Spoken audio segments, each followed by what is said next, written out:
بنام خدا بخشندہ مہربان their class فارسی خوش آمدید۔ عزیز طالبات السلام علیکم۔ آج ہم پڑھتے ہیں کرم کتابی۔ یہ خوبصورت سی چھوٹی نظم ہے جس کا آج میں نے آپ کے لیے انتخاب کیا ہے۔ کرم کہتے ہیں کیڑے کو۔ کرم کتابی کتابوں کا کیڑا یعنی دیمک۔ دیمک جو کتابوں کے اندر رہتی ہے اور کتابوں کو کھا جاتی ہے۔ بڑی خوبصورت نظم ہے یہ۔ اس نظم کا شمار علامہ اقبال کی ان شاہکار نظموں میں ہوتا ہے جن میں انہوں نے اپنے مخصوص فلسفے کو بیان کیا ہے اور اپنا زندہ جاوید پیغام پہنچانے کی کوشش کی ہے۔ یہ نظم ایک پروانے اور کتابوں کو چاٹنے والے کتابی کیڑے کا باہمی مکالمہ ہے۔ دونوں کردار علامتی ہیں۔ پروانے سے مراد وہ اہل دل ہیں جو دولت عشق و جنون سے مالا مال ہیں، اور کتابی کیڑے سے مراد وہ خشک مزاج فلسفی ہے جو عقل و خرد اور فلسفے کو زندگی کی ہر مسئلے کا حل قرار دیتا ہے۔ کتابی کیڑا یعنی دیمک آخر کار تھک ہار کر اعتراف عجز کرنے پر مجبور ہو جاتا ہے کہ عقل اور منطق نے عملاً اسے کوئی راستہ نہیں دکھایا۔ وہ جس طرح بھٹکتا پھر رہا تھا ابھی تک اسی طرح ٹامک ٹوئیاں مار رہا ہے۔ اس اہم موڑ پر پروانہ اسے باور کرواتا ہے کہ حکمت زندگی ایسی روشنی ہے جو کتابوں میں نہیں ملتی۔ عقل اس تک رسائی کی ضمانت نہیں ہے۔ پروانے کے بقول زندگی کی صحیح لذت سے آشنائی صرف درد و سوز کے ذریعے ہی حاصل ہو سکتی ہے۔ گویا پروانہ عشق کا نمائندہ ہے جو حقائق زندگی سے آگہی کے لیے عشق کی قیادت پر اعتماد کامل رکھتا ہے۔ اب نظم پڑھتے ہیں۔ یہ تو آپ کو پتہ چل گیا ہے کہ اس نظم میں علامہ اقبال نے کیا فرمایا ہے۔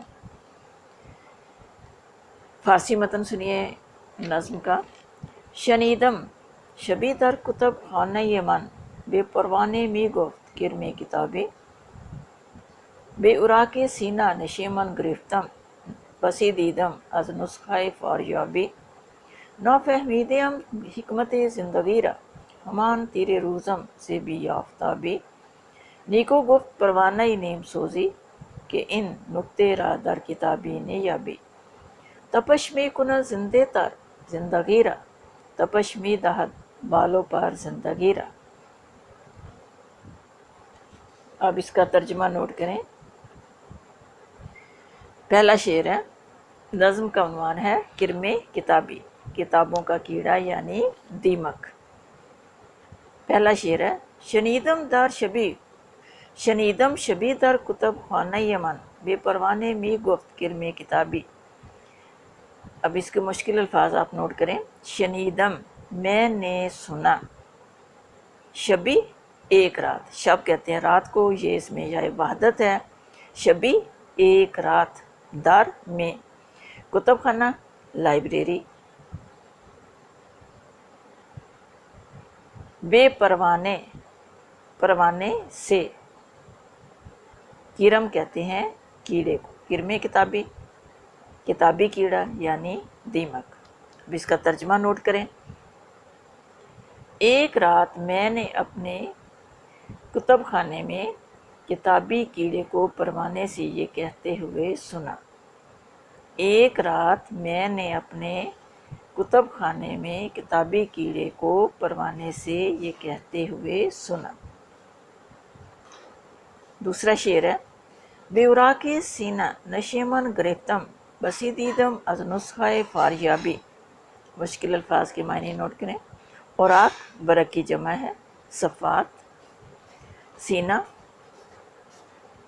بو علی سینہ جو معروف فلسفی تھا، نشیمن گرفتم میں نے رہنے کی جگہ بنائی، بسی بہت زیادہ، نسخہ کتاب، فاریابی فاریابی سے مراد ظہیر فاریابی ہیں جو ایک مشہور مفکر اور شاعر تھے۔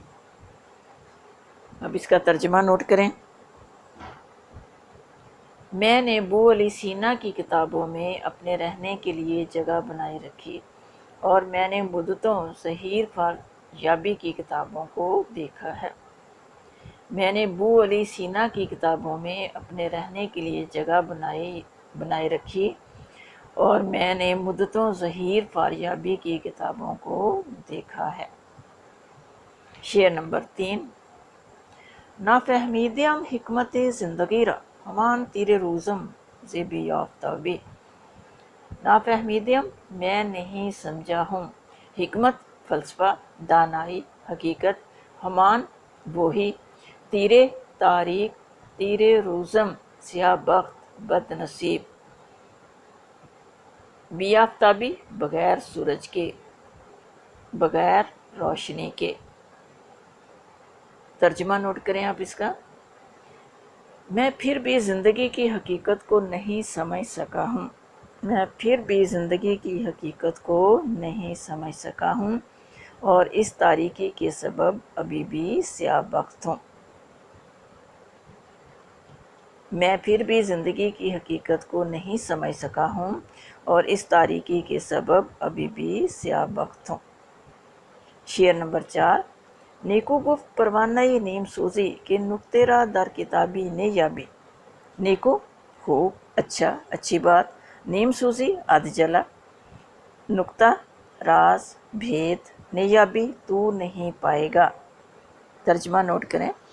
ادھ جلے پروانے نے کیا اچھی بات کہی کہ زندگی کی حقیقت، اس کے بھید کو تو کتابوں میں نہیں پائے گا۔ ادھ جلے پروانے نے کیا اچھی بات کہی کہ اس بھید کو تو کتابوں میں نہیں پائے گا، یعنی زندگی کی حقیقت کو تو کتابوں میں نہیں پائے گا۔ شعر نمبر 5۔ تپش می کنند زندے تر زندگی را، تپش می دہد بالو پار زندگی را۔ تپش گرمی، حرارت یعنی عشق، می کنت کرتا ہے، می دہد دیتا ہے، بالو پار مراد قوت۔ ترجمہ اس کا نوٹ کریں۔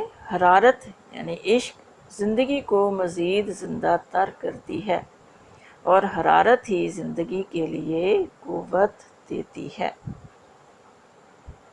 حرارت یعنی عشق زندگی کو مزید زندہ تر کرتی ہے، اور حرارت ہی زندگی کے لیے قوت دیتی ہے۔ اس خوبصورت مختصر نظم میں علامہ اقبال نے عشق کو عقل پر فوقیت دی، اور یہی ان کے کلام کا خاصہ ہے۔ انہوں نے اکثر اپنے کلام میں یہ بیان کیا ہے کہ عشق کو عقل پر فوقیت حاصل ہے۔ اس نظم میں بھی انہوں نے عشق کو علم و عقل سے برتر دکھایا ہے۔ کرم کتابی سے ایسے لوگ مراد ہیں جو کتابوں کی برگردانی سے علم و حکمت کا اکتساب کرتے ہیں۔ نیم سوز پروانہ ایک سرشار عاشق کی علامت ہے۔ اہل عقل عمروں تک بو علی سینا اور ظہیر فاریابی جیسے مصنفین کی کتاب کا مطالعہ کرتے رہتے ہیں، مگر زندگی کی حقیقت سے آشنائی ان کے اندر بصیرت پیدا نہیں ہوتی، نہ ہی وہ زندگی کرنے کی خو سے بہرہ بر ہو پاتے ہیں۔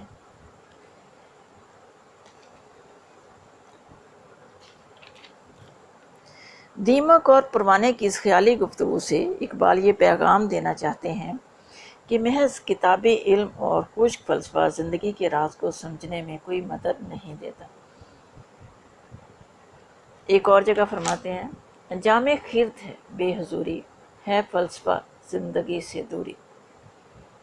خرد کہتے ہیں عقل کو، انجام خرد ہے بے حضوری، ہے فلسفہ زندگی سے دوری۔ عقل اور منطق سے دل کا صحرا سیراب نہیں ہو سکتا، دلیلیں روح کی غذا نہیں بن سکتی، زندگی کے اسرار عقل کی وساطت سے منکشف نہیں ہو سکتے، کیونکہ ہماری عقل محدود ہے، اور اس کے ذریعے سے حاصل ہونے والی معلومات زیادہ قابل اعتبار بھی نہیں ہو پاتی۔ صرف عشق ہی ایسی اکسیر ہے جو درد و سوز کی آگ سے راستہ اجالا کرتی ہے، اور مشت خاک کو قوت پرواز عطا کرتی ہے۔ ایک اور جگہ فرماتے ہیں، خرد کے پاس خبر کے سوا کچھ اور نہیں، تیرا علاج نظر کے سوا کچھ اور نہیں۔ عقل کی تاریکیاں عشق کی روشنی سے منور ہو سکتی ہیں اور اسی کی بدولت انسان انسانیت کے بلند ترین مقام تک پہنچ سکتا ہے۔